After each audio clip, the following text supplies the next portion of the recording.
Hello students, आज की video में हम सॉल्व करने वाले हैं प्रैक्टिस सेट 2.1। देखो यहाँ पे फर्स्ट क्वेश्चन हमें क्या दिया हुआ है। Identify with reason which of the following are Pythagorean triplets. देखो यहाँ पे हमें ये 3 नंबर्स दिए हुए हैं, हमें बताना है कि इनमें से कौन कौन से पाइथागोरियन ट्रिपलेट्स हैं। देखो हमें क्या बताना है कि ये पाइथागोरियन ट्रिपलेट्स हैं या नहीं। अभी मैं आपको एक क्वेश्चन सॉल्व करके बताती हूँ तो आपको समझ में आ जाएगा कि इसे कैसे सॉल्व करना है। हियर सबसे पहले हमें देखना होता है कि सबसे बड़ा नंबर कौन सा है। यहाँ पे देख सकते हैं कि सबसे बड़ा नंबर कौन सा है, 5 है। तो हम क्या करेंगे, 5 का स्क्वायर करेंगे। सो 5 का स्क्वायर करेंगे, सो 5 5 जार कितना हो जाएगा, 25 हो जाएगा। उसके बाद जो 2 नंबर बाकी हैं हम क्या करने वाले हैं, उनका भी स्क्वायर करने वाले हैं। एंड यहाँ पे हम क्या करेंगे, 3 का स्क्वायर प्लस 4 का स्क्वायर। सबसे पहले हम क्या करेंगे, जो सबसे बड़ा नंबर है उसका स्क्वायर निकालेंगे। उसके बाद जो बाकी 2 छोटे नंबर हैं उनका स्क्वायर, बट वहाँ पे सम भी होना चाहिए। सो 3 का स्क्वायर क्या हो जाएगा, 3 3 जार 9 प्लस 4 का स्क्वायर क्या हो जाएगा, 4 4 जार 16 इक्वल्स टू, उसके बाद ये दोनों के स्क्वायर को हम सम करेंगे, एडिशन करेंगे। 16 में 9 को हम ऐड करेंगे तो हमें कितना मिलेगा, 25। तो यहाँ पे हम देख सकते हैं कि 5 का स्क्वायर भी 25 आ रहा है, और जो तो बाकी के छोटे नंबर्स हैं उनका जब हमने स्क्वायर किया तो वो भी कितना आ रहा है, 25 आ रहा है। ये दोनों यहाँ पे क्या है, इक्वल हैं। देयरफॉर हम यहाँ पे लिख सकते हैं दैट 5 का स्क्वायर इज इक्वल्स टू 3 का स्क्वायर प्लस 4 का स्क्वायर। अगर ये दोनों यहाँ पे इक्वल आते हैं तो ये क्या होंगे, पाइथागोरियन ट्रिपलेट होंगे। एंड हमें कंपलसरी ये रीजन भी यहाँ पे मेंशन करना होगा। देखो रीजन में हमने क्या लिखा है, the square of the largest number. देखो 5 यहाँ पे क्या है, largest number. So square of the largest number is equal to the sum of the squares of the other 2 numbers. इसका मतलब ये है कि जो लार्जेस्ट नंबर का स्क्वायर है वो किसके इक्वल होगा, अदर 2 नंबर्स के स्क्वायर के सम के इक्वल होगा। The square of the largest number is equal to the sum of the squares of the other 2 numbers. अगर ये दोनों एक दूसरे के इक्वल आ रहे हैं, जैसे कि यहाँ पे हम देख सकते हैं कि 25 और 25 दोनों एक दूसरे के इक्वल हैं, तो ये क्या होंगे, पाइथागोरियन ट्रिपलेट्स होंगे। Therefore 3 4 5 is a Pythagorean triplet. तो ये क्या होंगे, पाइथागोरियन ट्रिपलेट होंगे, और ये हो जाएगा इसका आंसर।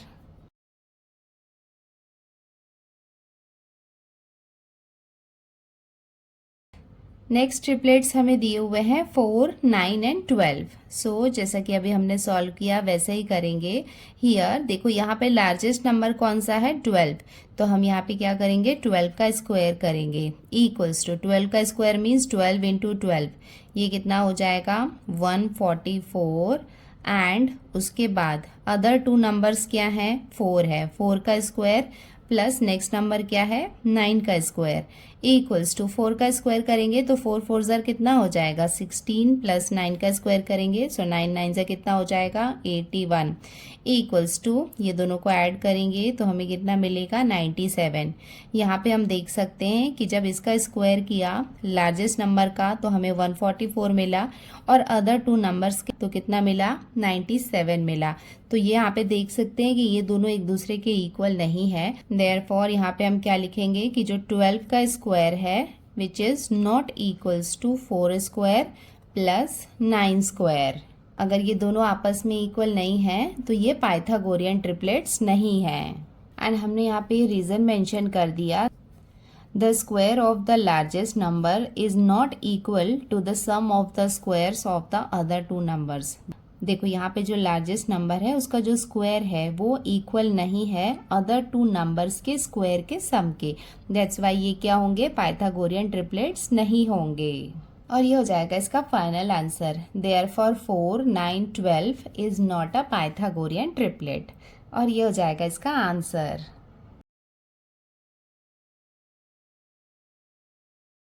अब हम आते हैं इसके क्वेश्चन नंबर 3 में। देखो यहाँ पे हमें 5 12 और 13 दिया हुआ है। हियर यहाँ पे लार्जेस्ट नंबर क्या है, 13 है। तो हम क्या करेंगे, 13 का स्क्वायर करेंगे तो हमें कितना मिलेगा 169। एंड उसके बाद नेक्स्ट नंबर क्या है 5 है, तो ये हो जाएगा 5 का स्क्वायर प्लस 12 का स्क्वायर इक्वल्स टू 5 का स्क्वायर कितना हो जाएगा 5 5 25 प्लस 12 का स्क्वायर करेंगे तो ये कितना हो जाएगा 144 इक्वल्स टू ये दोनों को हम ऐड करेंगे तो हमें कितना मिलेगा 169। यहाँ पे हम देख सकते हैं कि दोनों वैल्यू सेम आ रही है, दोनों क्या है 169 है। देयरफॉर हम लिख सकते हैं कि 13 का स्क्वायर इज इक्वल्स टू 5 का स्क्वायर प्लस 12 का स्क्वायर। ये दोनों आपस में इक्वल हैं, इसका मतलब ये क्या होंगे पाइथागोरियन ट्रिपलेट्स होंगे। और ये हो जाएगा इसका फाइनल आंसर। यहाँ पे ये रीज़न लिखना कंपलसरी है बच्चों, ये आपको लिखना ही लिखना है। The square of the largest number is equal to the sum of the squares of the other two numbers, therefore 5 12 and 13 is a Pythagorean triplet. ये आप नहीं लिखोगे तो आपके हाफ मार्क्स कट हो जाएंगे, सो ये आपको लिखना ही है।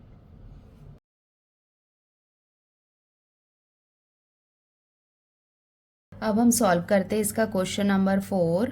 हियर देखो यहाँ पे लार्जेस्ट नंबर क्या है 74, तो हम क्या करेंगे 74 का स्क्वायर करेंगे। 74 का स्क्वायर अगर आपको नहीं आता है तो आप क्या करोगे यहाँ पे मल्टीप्लाई करके चेक कर लेना। 4 4 ज़ार कितना हो जाएगा 16, 16 का 6 लिखोगे 1 यहाँ पे कैरी करोगे। 7 4 ज़ार कितना होता है 28, 28 प्लस 1 कितना हो जाएगा 29। देन 7 4 ज़ार 28, 8 लिखो 2 यहाँ पे कैरी करो। 7 7 ज़ार 49, 49 प्लस 2 कितना हो जाएगा 51। ना यहाँ पे ये एडिशन कर लो तो ये कितना हो जाएगा 6, ये हो जाएगा 8 प्लस 8 16 प्लस 1 17 का 7, 1 कैरी किया ये हो जाएगा 4 5। सो जब 74 का स्क्वायर किया तो हमें कितना मिला 5476। एंड अदर टू नंबर्स कौन से हैं 24, तो यहाँ पे आ जाएगा 24 का स्क्वायर प्लस नेक्स्ट नंबर कौन सा है 70, तो ये हो जाएगा 70 का स्क्वायर इक्वल्स टू 24 का स्क्वायर। तो आपको आता ही होगा, नहीं आता है तो ऐसे आप मल्टीप्लाई करके चेक कर लेना। आपको कितना मिलेगा 576 प्लस 70 का स्क्वायर करेंगे तो देखो ये कैसे आएगा 7 7 ज़ार कितना होता है 49 होता है, स्क्वायर है तो यहाँ पे ये 2 ज़ीरोज़ लग जाएंगे इक्वल्स टू ये दोनों नंबर्स को आप ऐड करोगे तो आपको कितना मिलेगा 5476।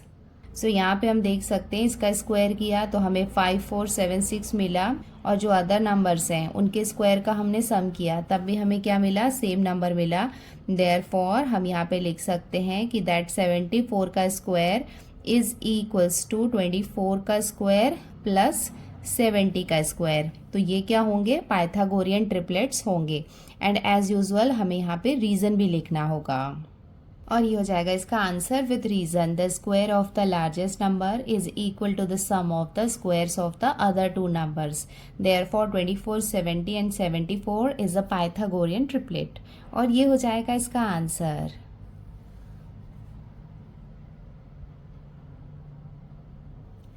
अब हम सॉल्व करते हैं इसका क्वेश्चन नंबर 5। यहाँ पे लार्जेस्ट नंबर क्या है 27, तो हम क्या करेंगे 27 का स्क्वायर निकालेंगे। यहाँ पे साइड में आप स्क्वायर करके देख लेना, आपको नहीं आता है तो 27 को 27 से मल्टीप्लाई करोगे तो आपको कितना मिलेगा 729 मिलेगा। एंड अदर नंबर्स यहाँ पे क्या है 10 है, सो हो जाएगा 10 का स्क्वायर प्लस 24 का स्क्वायर इक्वल्स टू 10 का स्क्वायर करेंगे तो हमें कितना मिलेगा 100 प्लस 24 का स्क्वायर करेंगे तो हमें मिलेगा 576 इक्वल्स टू ये दोनों नंबर को ऐड करोगे तो आपको कितना मिलेगा 676। यहाँ पे हम देख सकते हैं कि लार्जेस्ट नंबर का स्क्वायर कितना था 729 एंड अदर टू नंबर्स के स्क्वायर का सम कितना आया 676। ये दोनों आपस में इक्वल नहीं है तो यहाँ पे हम लिख लेते हैं कि 27 का square is not equals to 10 square plus 24 का स्क्वायर। तो ये यहाँ पे पाइथागोरियन ट्रिपलेट नहीं होंगे। और ये हो जाएगा इसका answer with reason. The square of the largest number is not equal to the sum of the squares of the other two numbers, therefore 10 24 and 27 is not a Pythagorean triplet. और ये हो जाएगा इसका आंसर।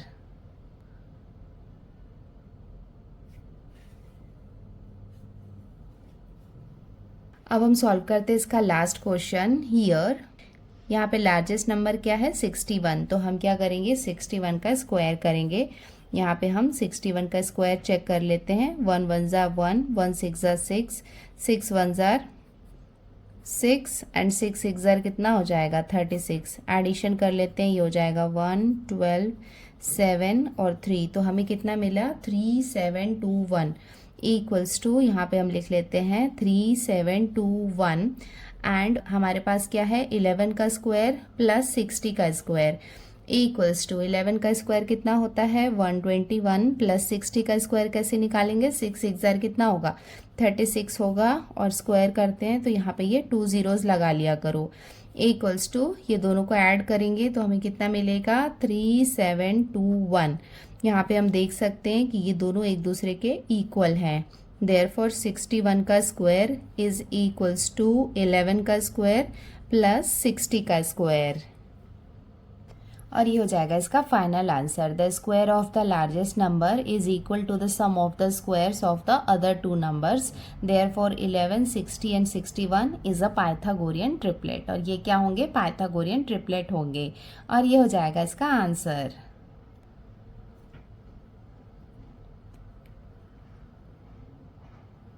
अब हम आते हैं इसके क्वेश्चन नंबर 2 में। यहाँ पे हमें क्या दिया हुआ है इन फिगर 2.17। देखो ये वाला फिगर कौन सा है 2.17 है। Angle M N P equals to 90 degree. देखो एम एन पी, इसका मतलब ये वाला एंगल हमें गिवन है 90 degree. Segment N Q is perpendicular to segment M P. यहाँ पे एन क्यू जो है वो परपेंडिकुलर है सेगमेंट एम पी में ये क्या है परपेंडिकुलर है। यहाँ पे अगर ये परपेंडिकुलर है तो ये भी क्या होगा 90 डिग्री होगा। देन इसके साथ में हमें दिया हुआ है एम क्यू इक्वल्स टू 9। देखो एम क्यू ये हमें कितना दिया हुआ है 9 दिया हुआ है। Q P equals to 4। Q P ये कितना दिया हुआ है 4 दिया हुआ है। Find N Q. N Q मतलब ये वाली जो लेंथ है ये हमें फाइंड करनी है। बच्चों ये क्वेश्चन को समझने के लिए हमें एक थ्योरम आना चाहिए, वो मैं सबसे पहले आपको बता देती हूँ। देखो इस थ्योरम का नाम है थ्योरम ऑफ ज्योमेट्रिक मीन। देखो थ्योरम ऑफ ज्योमेट्रिक मीन का मतलब क्या होता है, देखो यहाँ पे इसका स्टेटमेंट दिया हुआ है, बट मैं यहाँ पे आपको पहले रफली बताती हूँ, देन उसके बाद यहाँ पे ये डेफिनेशन बताती हूँ। देखो यहाँ पे ये राइट एंगल ट्रायंगल दिख रहा है। देखो पी क्यू आर ये यहाँ पे क्या है एक राइट एंगल ट्रायंगल है। यहाँ पे ये जो क्यू एस है ये यहाँ पे क्या है एक परपेंडिकुलर है। परपेंडिकुलर है किसके ऊपर पी आर के ऊपर एक परपेंडिकुलर है, मतलब ये और ये दोनों क्या है 90 डिग्री है। तो इस वाले कंडीशन में क्या होता है theorem of geometric mean apply होता है। सो अगर ऐसी कंडीशन दिखती है तो ये वाला जो रिलेशन है ये यहाँ पे एप्लीकेबल होता है। देखो यहाँ पे क्या दिया हुआ है क्यू एस का स्क्वायर। देखो क्यू एस ये यहाँ पे क्या है क्यू एस ये यहाँ पे परपेंडिकुलर है, इसका जो स्क्वायर है वो किसके इक्वल होगा P S into S R. देखो P S into S R, तो ये हो जाएगा P S into S R. तो जब भी ये वाली कंडीशन आपको दिखती है कि यहाँ पे ये जो सेगमेंट है ये परपेंडिकुलर है हाइपोटेनस पे। देखो यहाँ पे पी आर क्या है हाइपोटेनस है। अगर हाइपोटेनस में इसके ऑपोजिट वर्टेक्स से अगर हम एक परपेंडिकुलर ड्रॉ करें क्यू एस या फिर कोई भी लेटर हो सकता है, इसका जो स्क्वायर होगा वो किसके इक्वल होगा P S into S are के इक्वल होगा। Therefore segment Q S is a geometric mean. इसका मतलब यहाँ पे जो क्यू एस है वो क्या होगा ज्योमेट्रिक मीन होगा किसका P S and S R का। अब देखो ये स्टेटमेंट पढ़ते हैं तो अब आपको ये समझ में आएगा। In a right angle triangle the perpendicular segment to the hypotenuse from the opposite vertex is the geometric mean of the segments into which the hypotenuse is divided. देखो अब आपको आ गया समझ में कि अगर एक राइट एंगल ट्रायंगल है the perpendicular segment to the hypotenuse from the opposite vertex, अगर हाइपोटेनस के ऑपोजिट वर्टेक्स से एक परपेंडिकुलर ड्रॉ हुआ है तो वो जो परपेंडिकुलर होगा वो क्या होगा ज्योमेट्रिक मीन होगा। किसका ज्योमेट्रिक मीन होगा segments into which hypotenuse is divided. देखो पीएस और एसआर ये क्या कर रहा है हाइपोटेनस के सेगमेंट्स हैं जो उसे डिवाइड कर रहे हैं तो उनके इक्वल होगा geometric mean of the segments into which the hypotenuse is divided. तो ये वाला रिलेशन आपको याद रखना है। अब इस फिगर को आप ध्यान से देखो, यहाँ पे एम एन पी, ये यहाँ पे क्या है, देखो 90 डिग्री दिया हुआ है, इसका मतलब ये क्या है, एक राइट एंगल ट्रायंगल है। N Q is perpendicular to segment M P, देखो एन क्यू जो है वो एम पी पे क्या है, परपेंडिकुलर है। तो यहाँ पे जो एन क्यू है, एन क्यू का जो स्क्वायर है वो किसके इक्वल होगा, M Q into Q P. तो ये क्या होगा, M Q into Q P. इस रिलेशन को हम यूज करेंगे तो हम एन क्यू की वैल्यू फाइंड कर सकते हैं, क्योंकि हम देख सकते हैं कि एम क्यू और क्यू पी ये दोनों वैल्यूज हमें गिवन है, तो इनकी हेल्प से हम एन क्यू भी फाइंड कर सकते हैं। अब हम स्टार्ट करते हैं इसका सॉल्यूशन। सो हमने यहाँ पे ये गिवन वाला पार्ट लिख लिया है। टू फाइंड, हमें क्या फाइंड करना है, एन क्यू फाइंड करना है। अब हम स्टार्ट कर रहे हैं इसका solution. In triangle M N P, ये ट्रायंगल हमें गिवन है जिसमें एंगल एम एन पी ये कितना है, 90 डिग्री है, ये वाला पार्ट हमें गिवन है। एंड उसके साथ में ही हमें क्या दिया हुआ है कि जो सेगमेंट एन क्यू है वो परपेंडिकुलर है सेगमेंट एम पी पे, ये भी हमें गिवन है। तो ये दो कंडीशन हमें चाहिए रहती है theorem of geometric mean apply करने के लिए, कि जो ट्रायंगल है वो 90 डिग्री का मतलब राइट एंगल ट्रायंगल होना चाहिए, और वहाँ पे जो सेगमेंट है वो क्या होना चाहिए, हाइपोटेनस में परपेंडिकुलर होना चाहिए। सो अगर ये कंडीशन सेटिस्फाई हो रही है तो इसका मतलब हम लिख सकते हैं कि जो एन क्यू का स्क्वायर है वो इक्वल है M Q into Q P के। ये रिलेशन हम लिख सकते हैं अगर ये कंडीशन सेटिस्फाइड हो रही हैं तो। और ये कहाँ से आया है, थ्योरम ऑफ ज्योमेट्रिक मीन। सो ये वाला स्टेप यहाँ पे कंपलसरी है, और यहाँ पे आपको ब्रैकेट में मेंशन करना है कि आपने कौन सा थ्योरम यूज किया है। Therefore N Q square equals to M Q, इसकी वैल्यू हमें कितनी गिवन है, 9, तो यहाँ पे हम लिखेंगे 9 इंटू क्यू पी हमें क्वेश्चन में कितना गिवन है, 4। Therefore N Q square equals to 9 4 ज़र कितना हो जाएगा, 36। अब इसको सॉल्व करने के लिए हम क्या करेंगे, इसके बोथ साइड्स में स्क्वायर रूट लेंगे। तो यहाँ पे हम लिख लेते हैं square root of N Q का square equals to square root of 36, और यहाँ पे हम ब्रैकेट में मेंशन भी कर देते हैं। ये हमने ब्रैकेट में मेंशन कर दिया, taking square root on both side. ये स्क्वायर और ये रूट आपस में कैंसिल हो जाएगा। Therefore N Q equals to 36 को स्क्वायर रूट से बाहर निकालेंगे तो हमें कितना मिलेगा, 6। और यहाँ पे हमें कोई यूनिट नहीं दी है तो सिंपली हम यहाँ पे यूनिट्स लिख सकते हैं। सो एन क्यू इक्वल्स टू कितना हो जाएगा, 6 यूनिट्स, और ये हो जाएगा इसका आंसर।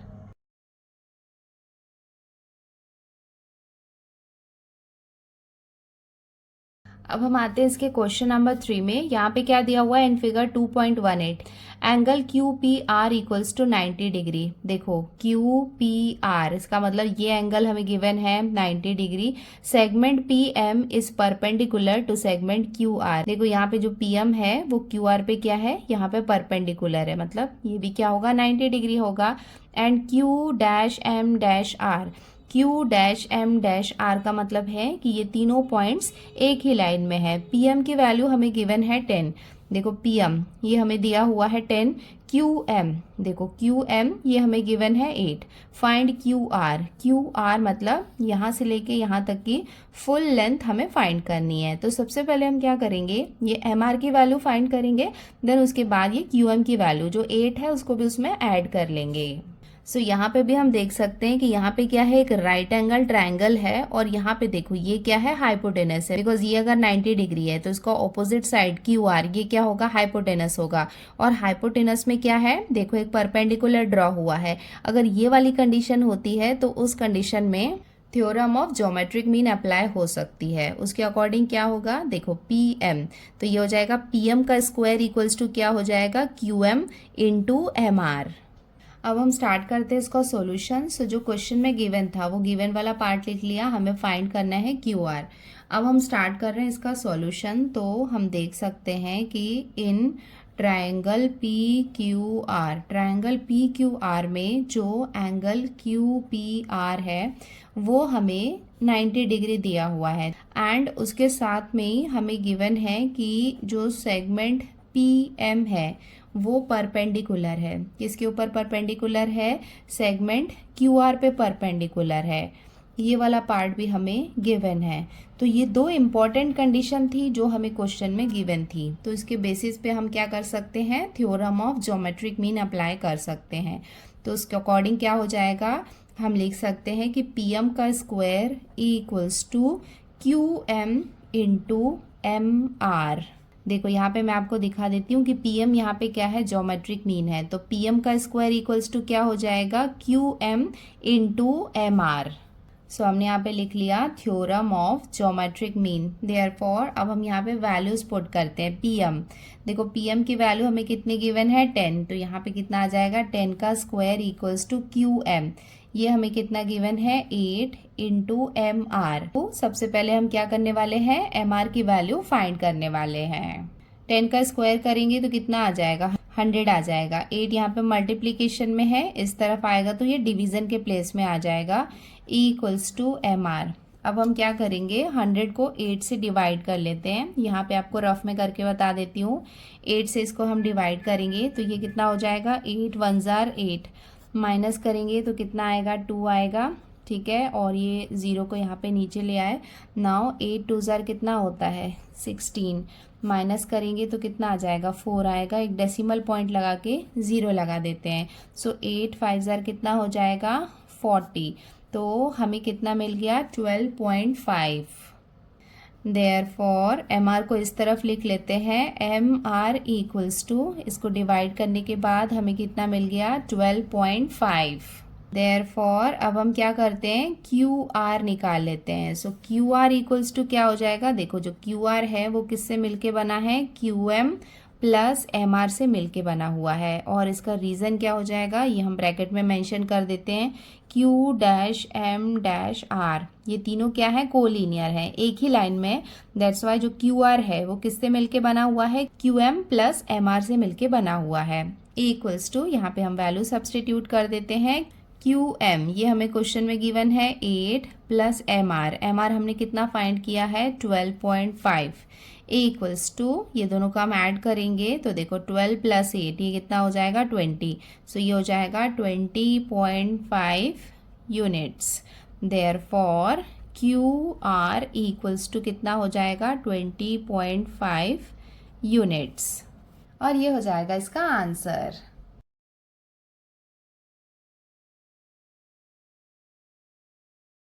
अब हम आते हैं इसके क्वेश्चन नंबर 4 में। यहाँ पे हमें क्या दिया हुआ है? सी फिगर 2.19। इस फिगर की हम बात कर रहे हैं। Find R P and P S using the information given in triangle P S R. देखो यहाँ पे हमें एक ट्राइंगल दिख रहा है पी एस आर, और यहाँ पे हम देख सकते हैं कि एस आर, ये वाली लेंथ हमें गिवन है 6, और एंगल एस ये हमें यहाँ पे दिख रहा है 90 डिग्री का, और एंगल पी हमें दिख रहा है यहाँ पे 30 डिग्री का। तो हमें क्या करना है? फाइंड करना है आरपी। आरपी का मतलब है ये वाली जो लेंथ है, ये यहाँ पे क्या है? देखो हाइपोटेनस है। एंड पीएस मतलब ये वाली जो लेंथ है ये हमें फाइंड करनी है। और इसको फाइंड करने के लिए हम क्या करेंगे? Using the information given in triangle PSR. तो यहाँ पे जो इन्फॉर्मेशन दी हुई है उसका हमें यूज करना है ये दोनों की लेंथ फाइंड करने के लिए। सो यहाँ पे हम देख सकते हैं कि कौन कौन सी इन्फॉर्मेशन हमें गिवन है। यहाँ पे एंगल एस हमें दिख रहा है 90 डिग्री का। ये वाला सेगमेंट एस आर ये हमें गिवन है 6, एंड उसके साथ में ही एंगल पी हमें गिवन है 30 डिग्री। इस क्वेश्चन को सॉल्व करने के लिए ट्राइंगल की एक प्रॉपर्टी हम यूज करने वाले हैं, और उस प्रॉपर्टी का नाम है, देखो यहाँ पे आप पेज नंबर 31 में देख सकते हो। फर्स्ट प्रॉपर्टी हमें क्या दी हुई है? Property of 30 degree, 60 degree and 90 degree triangle. तो ऐसा ट्राइंगल जहाँ पे हमें ये 3 एंगल्स दिखेंगे वहां पे हम ये प्रॉपर्टी अप्लाई कर सकते हैं। देखो यहाँ पे एंगल M है 90 डिग्री, एंगल L हमें दिख रहा है 30 डिग्री, और एंगल N हमें दिख रहा है 60 डिग्री। इसका मतलब 30, 60 और 90 ये वाली प्रॉपर्टी हम यहाँ पे यूज कर सकते हैं।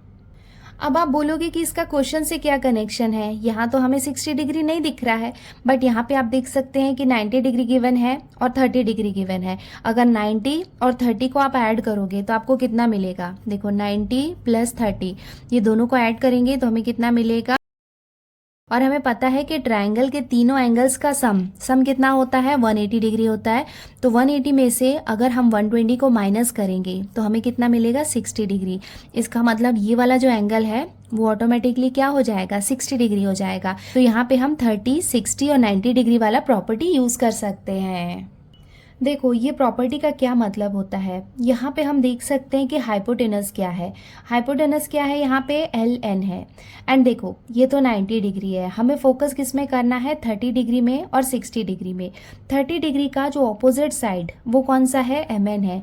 तो एम एन जो है इसकी वैल्यू हम निकाल सकते हैं। कैसे निकाल सकते हैं, बिकॉज 30 डिग्री का जो ऑपोजिट साइड है वो क्या है, एम एन है। तो वो किसके इक्वल होगा, हाफ ऑफ, देखो यहाँ पे हाइपोटेनस क्या है, एल एन। तो इसका मतलब ये है कि जो 30 डिग्री है उसका जो ऑपोजिट साइड होगा, अगर वो हमें नहीं पता है तो वो हम इजीली निकाल सकते हैं, क्योंकि वो किसके इक्वल होता है, हाफ ऑफ हाइपोटेनस। यहाँ पे हाइपोटेनस क्या है, एल एन है, तो वो क्या होगा, हाफ ऑफ एल एन होगा। अब मुझे यहाँ पे बताओ कि जो 60 डिग्री है इसका ऑपोजिट साइड कौन सा होगा। इसका ऑपोजिट साइड होगा ये एल एम। तो सेम जैसा हमने यहाँ पे किया है ना, बिल्कुल वैसा हम यहाँ पे 60 डिग्री के ऑपोजिट में भी कर सकते हैं। 60 डिग्री का ऑपोजिट साइड कौन सा है, एल एम।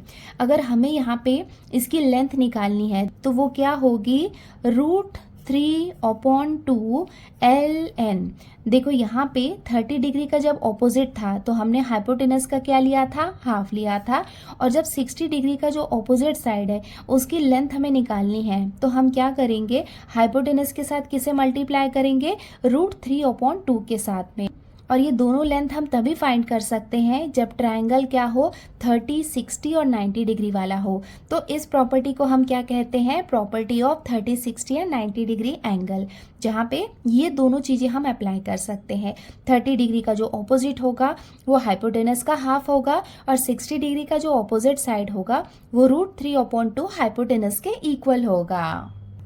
अब देखो क्वेश्चन में हमें क्या फाइंड करना था, आरपी और पीएस हमें फाइंड करना था। आरपी यहाँ पे क्या है, देखो आरपी मतलब यहाँ पे ये हाइपोटेनस हमें फाइंड करना है, एंड पीएस हमें फाइंड करना है। देखो यहाँ पे हम कैसे अप्लाई कर सकते हैं, देखो यहाँ पे क्या दिख रहा है, 30 डिग्री दिख रहा है। 30 डिग्री का जो ऑपोजिट साइड है ये क्या हो जाएगा, आर एस। तो आर एस इक्वल्स टू कितना हो जाएगा, हाफ ऑफ आर पी।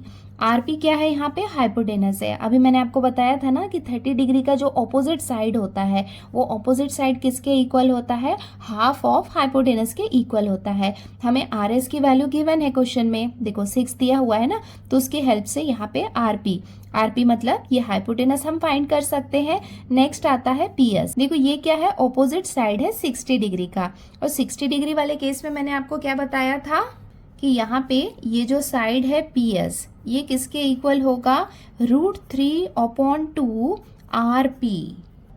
सो पहले हम क्या करेंगे, आरपी फाइंड करेंगे, देन उसके बाद पीएस की वैल्यू भी फाइंड कर लेंगे इसकी हेल्प से।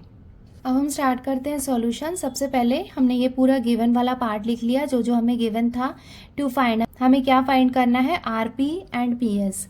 अब हम स्टार्ट करते हैं इसका सॉल्यूशन। तो यहाँ पे हम डिटेल में लिखेंगे इन ट्रायंगल PSR। देखो जो ट्रायंगल PSR है उसमें एंगल S ये हमें कितना गिवन है, 90 डिग्री दिया हुआ है, एंड एंगल P हमें गिवन है 30 डिग्री। ये वाला पार्ट क्या है, हमें गिवन है। सो हमने क्या किया, ये दोनों को ऐड किया। मैंने आपको बताया ना कि एंगल R हमने कैसे निकाला था, 60 डिग्री। ये दोनों को हमने ऐड किया था तो 120 मिला था। 120 को हमने 180 से माइनस किया था, तब हमें पता चला था कि जो एंगल R है वो कितना है, 60 डिग्री है। देयरफॉर हम लिख सकते हैं कि जो एंगल R है वो 60 डिग्री है। और ये हमने कैसे पता किया था, remaining angle of a triangle. Remaining का मतलब है कि एक एंगल बाकी था, तो हमने क्या किया था, 180 से माइनस किया था। तो हमने क्या किया, इसका रीज़न मेंशन कर दिया। तो इसके बेसिस पे हम लिख सकते हैं। देखो यहाँ पे हम देख सकते हैं कि 30, 60 और 90 डिग्री के एंगल्स हैं। देयरफॉर हम यहाँ पे प्रॉपर्टी अप्लाई कर सकते हैं। तो हम यहाँ पे लिख सकते हैं triangle PSR is a 30 degree, 60 degree and 90 degree triangle। पहले तो हमें ये दिखाना पड़ेगा कि ये तीनों एंगल्स यहाँ पे 30, 60 और 90 डिग्री के हैं, कि ये जो ट्रायंगल है वो 30, 60 और 90 डिग्री के एंगल वाला ट्रायंगल है। तो ये हमने लिख लिया। देयरफॉर अब यहाँ पे हम प्रॉपर्टी अप्लाई कर सकते हैं।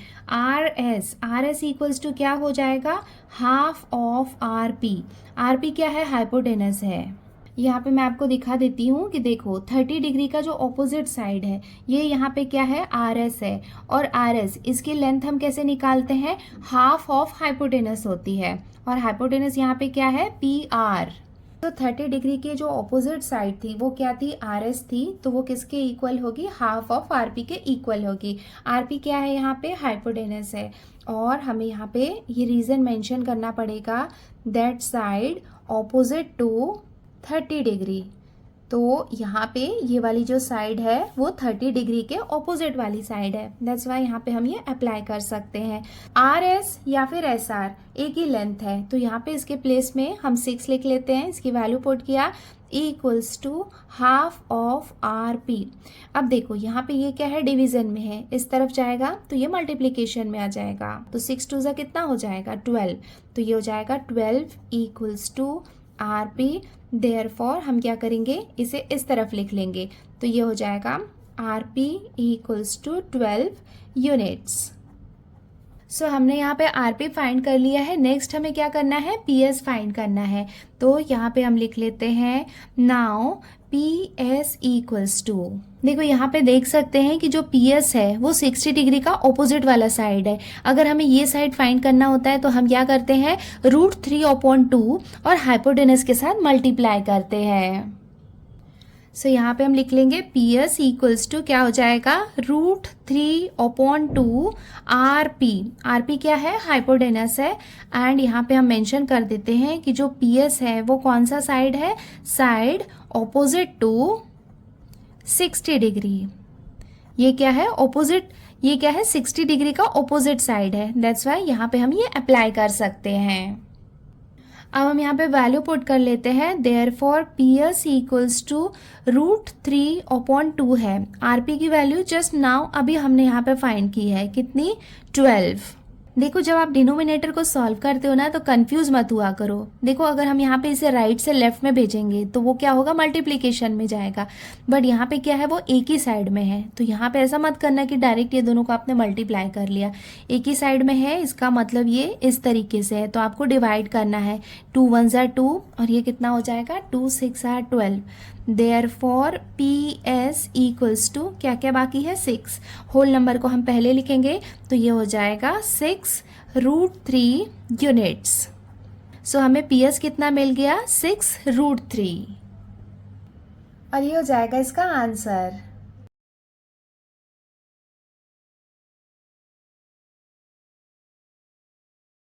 अब हम आते हैं इसके क्वेश्चन नंबर 5 में। देखो यहाँ पे हमें क्या दिया हुआ है, for finding A B and B C with the help of information given in figure 2.20 complete following activity. देखो यहाँ पे ये फिगर है 2.20। यहाँ पे हमें क्या फाइंड करना है, A B and B C. देखो A B and B C ये हमें क्या करना है, यहाँ पे फाइंड करना है। यहाँ पे हम देख सकते हैं कि ये दोनों साइड कॉन्ग्रुएंट है, एक दूसरे के इक्वल है। तो इसे हमें कैसे सॉल्व करना है, यहाँ पे एक्टिविटी दी हुई है, ये एक्टिविटी की हेल्प से इसे सॉल्व करना है। देखो यहाँ पे क्या क्या इन्फॉर्मेशन गिवन है।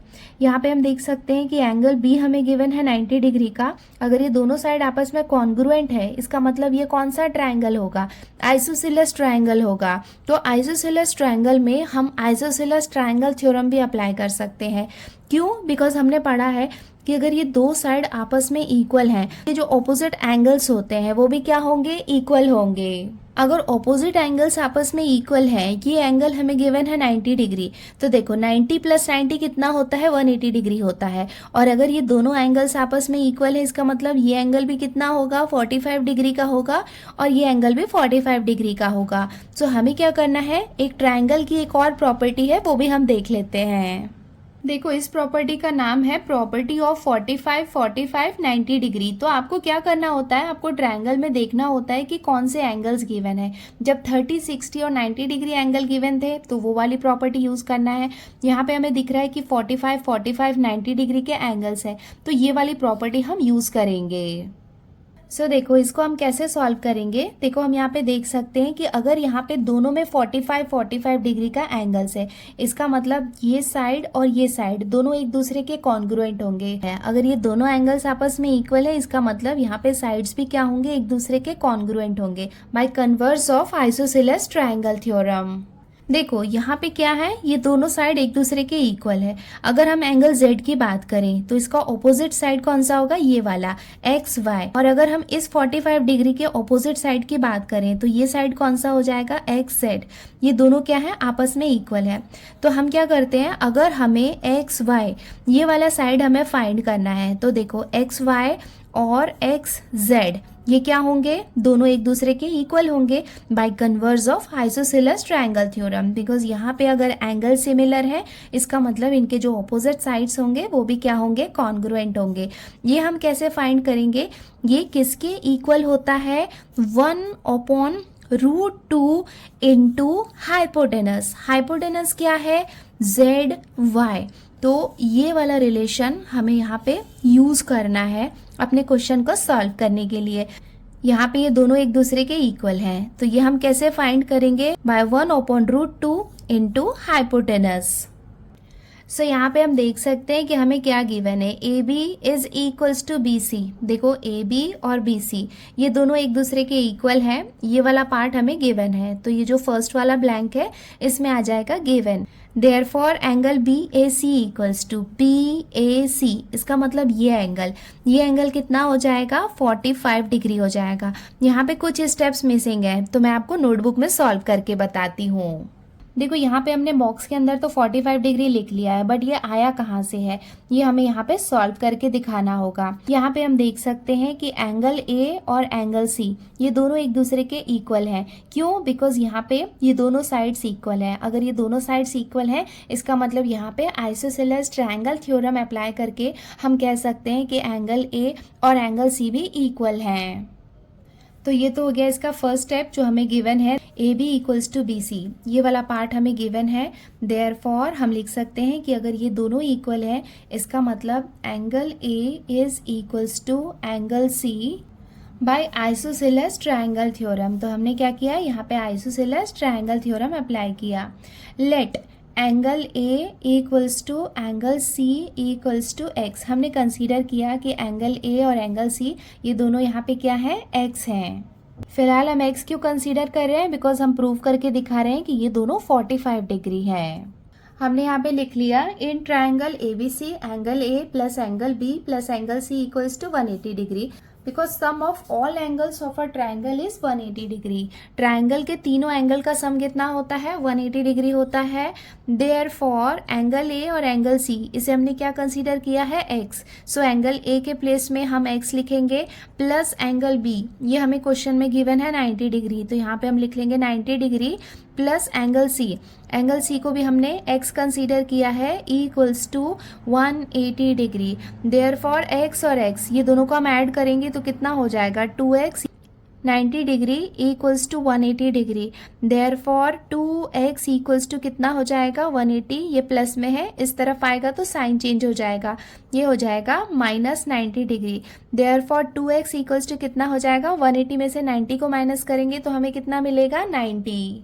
देयरफॉर x इक्वल्स टू कितना हो जाएगा, 90/2। अब इसको हम डिवाइड कर लेते हैं 2 के टेबल से। 2 1 सा ये हो जाएगा, 2 4 जार 8 एंड 2 5 जार 10।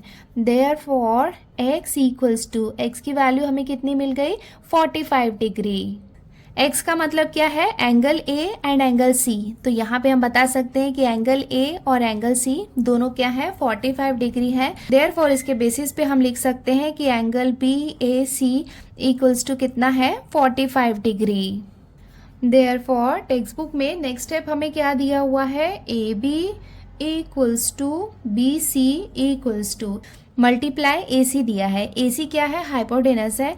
एंड अभी हमने रूल में देखा था कि हमें हाइपोटेनस के साथ क्या मल्टीप्लाई करना पड़ेगा, 1/√2। इसका मतलब जो नेक्स्ट वाला बॉक्स है वहाँ पे क्या आ जाएगा, 1/√2। देखो यहाँ पे हम देख सकते हैं A B equals to B C equals to, यहाँ पे हमने क्या किया, रूल के अकॉर्डिंग, कौन सा रूल, 45 45 90 डिग्री वाली प्रॉपर्टी यूज़ की है। ए सी क्या है, यहाँ पे हाइपोटेनस है, सो यहाँ पे क्या आ जाएगा 1/√2। देखो उसके बाद जो 1/√2 है वो एज इट इज़ रहेगा मल्टीप्लाई बाय ए सी। देखो ए सी की वैल्यू कितनी दी हुई है, √8, तो यहाँ पे लिख लिया हमने √8, और यहाँ पे 1/√2 जो है वो एज इट इज़ रहेगा। ये वाला पार्ट कैसे आया है ये मैं आपको बताती हूँ। देखो यहाँ पे हम क्या करेंगे, 8 को फैक्टराइज करेंगे। जो नॉर्मल 8 का अगर हम फैक्टर्स निकालेंगे, 2 4s are 8, 2 2s are 4 and 2 1s are 2। इसका मतलब √8 अगर हम लिखेंगे तो √8 जो है वो किसके इक्वल होगा, √2 इंटू 2 इंटू 2 के। एंड हमें पता है कि 2 का पेयर बन सकता है, तो ये दोनों 2 का पेयर बन सकता है। तो √8 इक्वल्स टू क्या हो जाएगा, अगर ये पेयर बनेगा तो ये रूट से बाहर आ जाएगा, तो यहाँ पे 2 बाहर आ जाएगा, एक 2 यहाँ पे रूट के अंदर ही रहेगा। सो सेम थिंग हमें क्वेश्चन में भी गिवन है दैट 1/√2 जो है वो एज इट इज रहेगा बॉक्स के अंदर, इंटू √8 के प्लेस में हम लिख सकते हैं 2√2। अब यहाँ पे आप देख सकते हैं कि ये √2 और ये √2 आपस में कैंसिल हो जाएगा, ए इक्वल्स टू 2 1s are कितना हो जाएगा 2। इसका मतलब A B equals to B C equals to, हमें आंसर कितना मिल जाएगा 2। यहाँ पे भी आंसर लिख लेते हैं 2। देखो यहाँ पे ए बी और बी सी दोनों साइड यहाँ पे कॉन्ग्रुएंट है, तो दोनों की लेंथ कितनी हो जाएगी 2। हमें यहाँ पे क्वेश्चन में कुछ मीटर सेंटीमीटर नहीं दिया हुआ है, कुछ भी नहीं दिया है, तो सिंपली हम यहाँ पे लिख सकते हैं यूनिट्स, और ये हो जाएगा इसका आंसर।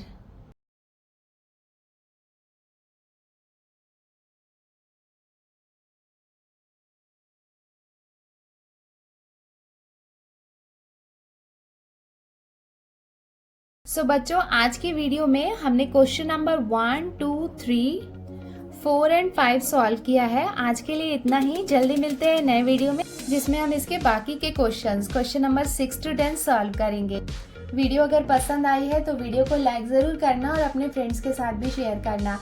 आज के लिए इतना ही बच्चों, जल्दी मिलते हैं नए वीडियो में। Till then take care, bye bye and practice well, bye.